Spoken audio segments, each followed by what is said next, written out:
Haverhill Journal Live for Monday, November 2nd, 2020. I'm Lindsay Paris, live with you here tonight from the HC Media Studio.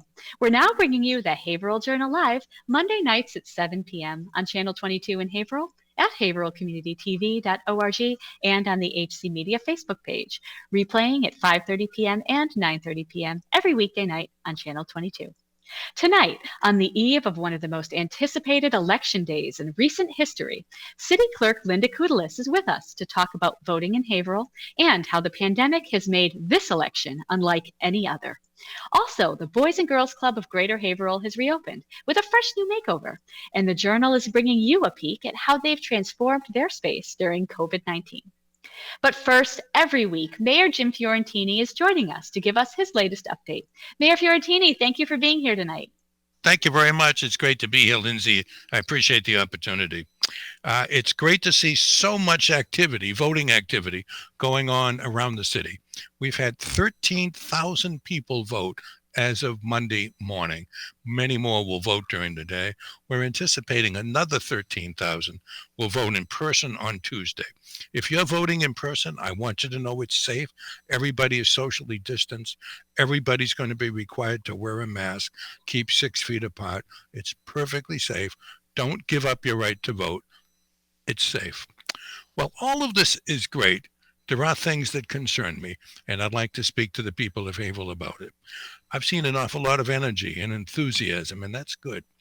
But I've also seen people getting more heated than I've ever seen in my lifetime about an election. I've seen people with bullhorns arguing and yelling at each other, people with bullhorns yelling at people as they drive down the street, people getting into very heated arguments.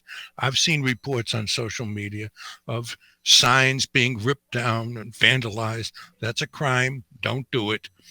And I'm really worried about the level of tension.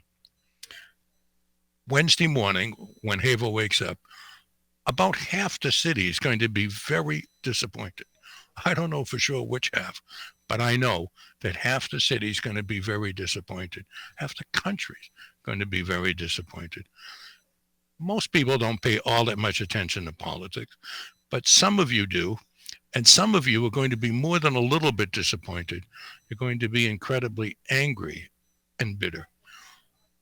All of my life, I've been in politics all my adult life. I've heard that it's the most important election in history. Maybe this one really is. But I've also heard that the sky will fall, the earth will end if a particular candidate is elected or isn't elected. It never happens, and it never will because of the system of checks and balances in America. I'm asking everyone in the city to be calm. If your particular candidate doesn't win, you know, politics isn't a game, but it does have some of the attributes of a game. When I was a kid, the Red Sox lost every year, and we would say, we'll get them next time. Well, if your candidate doesn't win, please be calm, stay in your houses. The world isn't going to end, and please obey the laws. Thanks very much. I look forward to a vigorous election. I want this to be the biggest and best election Haverhill ever had, so please make sure you vote. Thanks for listening. Mayor Fiorentini, thank you so much for being here tonight. Thanks, Lindsay. Stay up to date with the mayor by subscribing to his blog at jimfiorentini.wordpress.com or by reading his updates on the Haverhill News page on Facebook. Election Day is tomorrow, November 3rd, but as with everything else in 2020, this is not your typical election. The pandemic has affected the voting process in several different ways, and here to talk about it is Haverhill City Clerk Linda Kudelis. Welcome to the show, Linda. Thanks for taking time out of your busy day to be here. Thanks for having me. So there have been a lot of changes and challenges to deal with this year at the clerk's office regarding voting. What are some of the biggest changes that you've seen? The tremendous increase in mail-in voting. That's the number one major change that I've seen. The legislature gave us a lot of tools this year to deal with COVID, and some of them have been really great changes that we've been looking forward for a long time.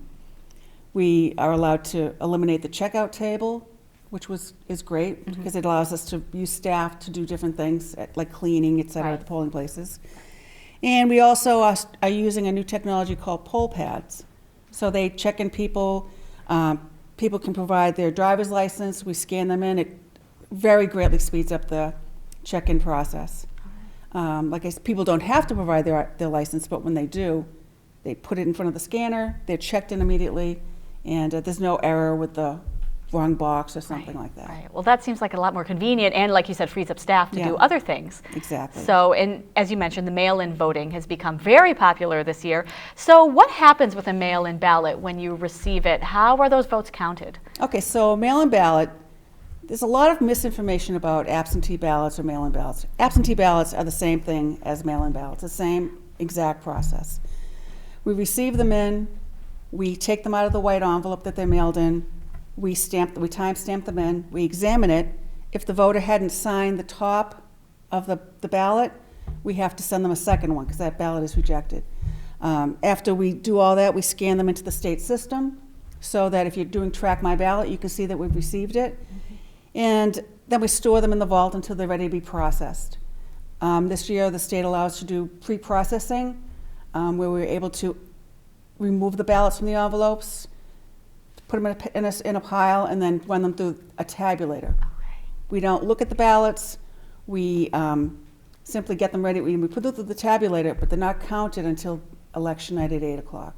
Okay. So I couldn't give you numbers or anything, but I can say Right. we've had 17,000 people do mail-in or early voting. Oh, wow. It's a lot. 17,000 out of how many registered voters? Just got the number. It is 47,996. Oh, wow. That's amazing. So that's over a third of Yeah. voters. Oh, And my God. we added 5,000 voters since the beginning of the year, which is amazing. That's incredible. People are really Excellent. interested this year. That's awesome. Good job, Haverhill voters, right? So there were several early voting locations open as well where you could go in person and vote ahead of time for the past 2 weeks. So what was turnout like at those? It was pretty good. I want to say it was, I don't have the percentage, probably, 11%. Okay. Yeah, which okay. is pretty good. Yeah, so people took advantage of We that. had early voting at City Hall, and it's not, you can't vote today. People thought you could. I've had people coming in all day long. It ended on Friday. Friday was the state's deadline for early voting. But they were able to come over the weekends. We had 2 weekends, and we had 2 weeks of early voting. And people love that. There were lines at certain days, but it moved very quickly. And I think people like to vote they like the opportunity to vote when they are able to vote. Right, exactly. Without, weekends and nights. We had a couple of nights, so it was Yeah, good. It was the great. convenience of that is really helpful for a lot of people. Yeah, yeah. So tell us about your day tomorrow. It's a huge day for you, the process of collecting and counting the votes. How does that work down at the clerk's office?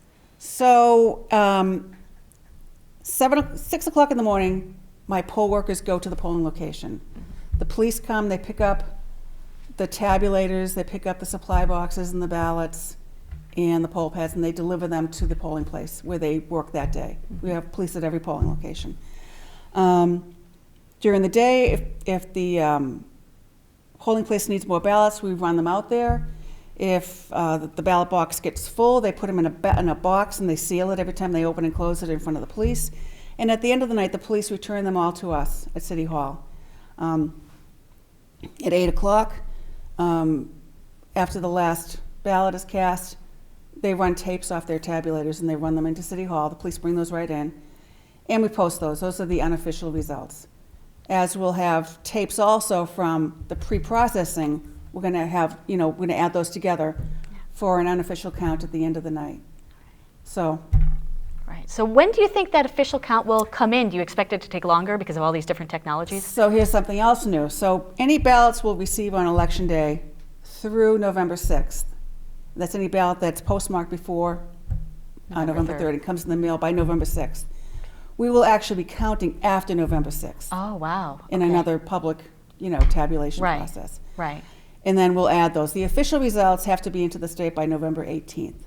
Okay. But I think, we'll have a pretty clear idea Right. election night. Right. That should be just a tiny fraction that come exactly. in after that. The Okay. overseas votes and stuff. Wow. Looks like it's shaping up to be a busy day tomorrow for you. It Linda, really will. Thank you again for coming in. Good luck tomorrow. Thank you for having me. I really appreciate it. Recently, the Boys and Girls Club of Greater Haverhill reopened to their young members after several months of shutdown. Javier Bristol, Executive Director, shared with the Journal how the club was an asset to the community during the COVID shutdown and how their staff worked hard to create a safe, fun, and inviting space for the kids to return to, specifically livening up the main lobby with some renovations and repainting.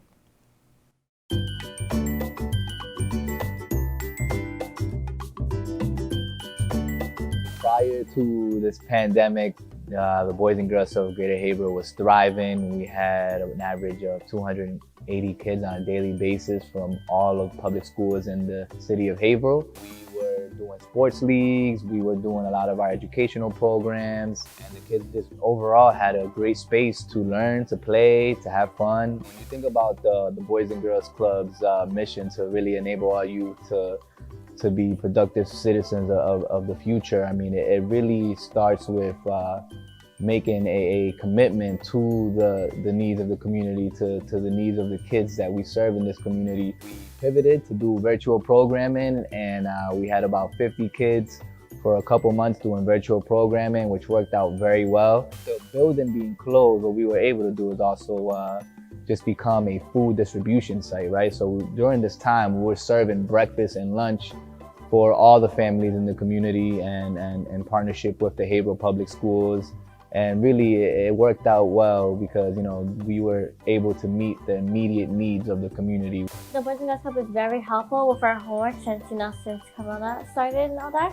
But, you know, it's been going smooth right now. My friends know that. I get to see all the places. I haven't been here before, so it's actually very new for me. One of our biggest victories prior to opening our learning center in the fall was really having a successful summer camp. We're talking about running a 9-week program with 0 COVID cases, and I think that's something to be really proud of. We're also thinking, you know, how can we get the kids excited to be back in the space? How can we get the kids to walk through those doors and feel like, wow, I look forward to coming here every day and wanting to learn. What we did was we really just renovated the entire lobby. We got some volunteers and some great supporters from the community to be able to paint the lobby, to put some new signage up, to put some positive messaging up, and really give you a new sense of belonging when you walk in through those doors. I joined the Boys and Girls Club in January, again as the art director, and at that time we were probably seeing about 270 kids a day, and the building is over 100 years old. So this lobby that we're in right now was completely walnut varnished wood. They've been doing some renovations, but you know, things were slow going, and it's hard to when you have you don't have the time or the money. When summer came, we were opening back up. So we have a camp program. So we're very lucky we had a successful camp program and everybody was safe and that went well. So we had a 2-week period in August that there would be no one in the building whatsoever. Just give the kids something exciting to look forward to and make it into a kid zone, because it really kind of looked just like an older library kind of a look, or just an old city building. I had reached out to a few different community facilities. One was West Congregational Church. They came, they have an outreach group. The Sign Center helped me develop the graphics. Shoe City Hardware also is a great supporter of the Boys and Girls Club, so they supplied some materials and paint for us. And then the staff, myself, rolled up our sleeves, got to work, and put this together in a 2-week time period. I think it's great how they change colors to make it pop out, the colors, bright colors, and I like that. I told my friends, and now they're here at the Boys and Girls Club because, it was to tell people to know if, they're having trouble or something, they can just come here, right? And as I mentioned, I mean, we're here to support the needs of the community, and we're going to continue to adapt as best as we can. And if you ever want to get in contact with us and find out more information, you can always go to our website at haverhillbgc.org, or check us out on Facebook or Instagram at Haverhill Boys and Girls Club. As a Boys and Girls Club Greater Haverhill, we're doing whatever it takes to support the needs in the community. We will continue to adapt based on the new guidelines, on the new rules that come forth. It is going to take a village, and we're just here to reassure that we're here to support the community, the needs of the families, and we're here to help you, to guide the kids. And again, just like we adapted when this pandemic hit, doing our virtual programming, the same way we were able to adapt and safely open our summer camp, we will continue to do so with our Learning Center and whatever else is to come in the near future.